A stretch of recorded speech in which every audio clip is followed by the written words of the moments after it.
So, what happens when a wedding gift, a really, really expensive one, is somehow not seen as a gift at all?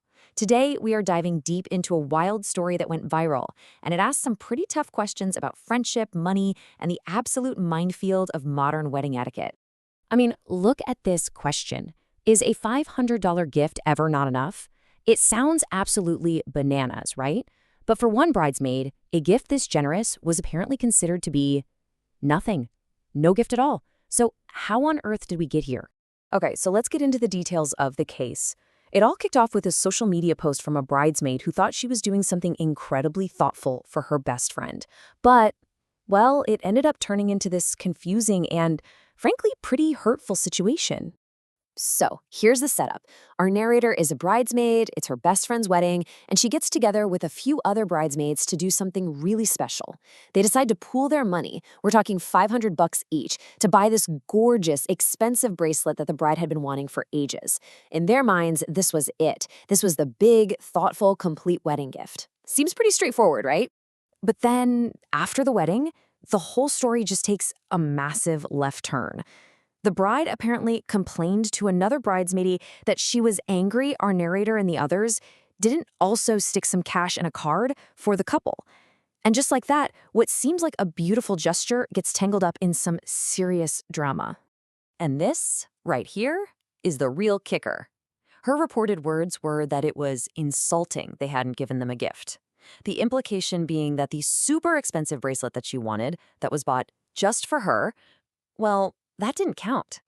Now, to really understand why the bridesmaid was so shocked by all this, we've got to look at the numbers. Because trust me, that bracelet was not the only thing she paid for, not by a long shot. First, let's just isolate the gift itself. $500. For most of us, that's an incredibly generous wedding present. It's personal, it's something the bride wanted, and it's a significant chunk of change. But believe it or not, that was just the beginning. Because when you add everything else up, the dresses, the travel, the parties, all 7 pre-wedding events, this bridesmaid had spent a staggering $3,500. $3,500.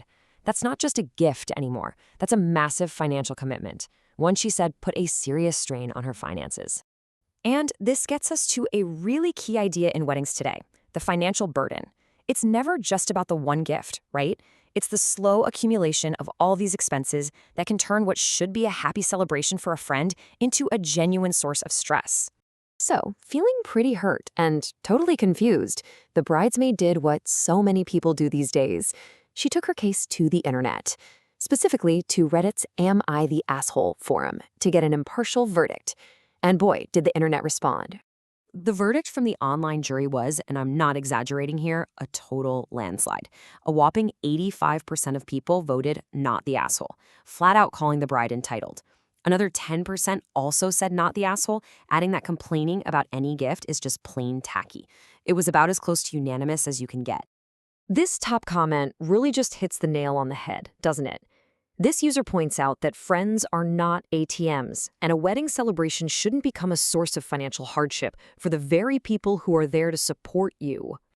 And here's another really popular take, this one zeroing in on the bride's attitude. This user says it's just unbelievably tacky to try and use the cost of your own wedding, a wedding you planned, as a weapon to guilt trip your guests into giving you more money. Okay, but in any good analysis, you have to explore all the angles. So is there any possible logic, however thin it might be, that could support the bride's perspective? Well, a few people did bring up a very fine point of traditional etiquette. So this brings up a really interesting clash in how we think about wedding gifts. You have the group gift, this personal, lavish present picked out just for the bride. But then you have the more traditional idea, which says a wedding gift is supposed to be for the couple, to help them start their new life together. So the argument for the bride, if you're going to make one, is this. From a super strict, old school point of view, a gift that's only for her isn't technically a gift for them as a couple. And by that very specific logic, you could argue they didn't get a proper wedding gift from these bridesmaids. However, and this is a really, really big however, even the people who brought up this etiquette rule immediately followed it up by saying the bride's reaction was completely unacceptable.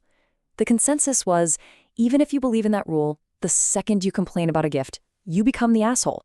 Period. All right, let's put all the pieces together. We've heard the story, we've seen the jaw-dropping financials, and we've listened to the overwhelming verdict from the court of public opinion. It's time to render a final verdict in this case. Which brings us right back to where we started. After laying out all the evidence from this whole saga, who was actually in the wrong here? Who is the asshole? Yeah, the evidence here is just overwhelming. Based on the facts of the story and pretty much any modern standard of etiquette and friendship, the verdict is crystal clear. The bridesmaid is not the asshole. And this verdict is so clear for a few key reasons. 1, the $500 gift was exceptionally generous on its own. 2, the total financial burden of $3,500 was just immense. 3, complaining about any gift is a massive social foul. And maybe most importantly, 4, a true friend should see the effort, the love, and the sacrifice made, not turn around and demand more. This whole case really makes you think about the state of modern weddings, doesn't it?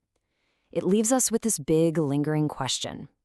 At what point does a celebration of love start to feel more like a financial transaction? That's a tough one, and there's no easy answer. Thanks for digging into this with us.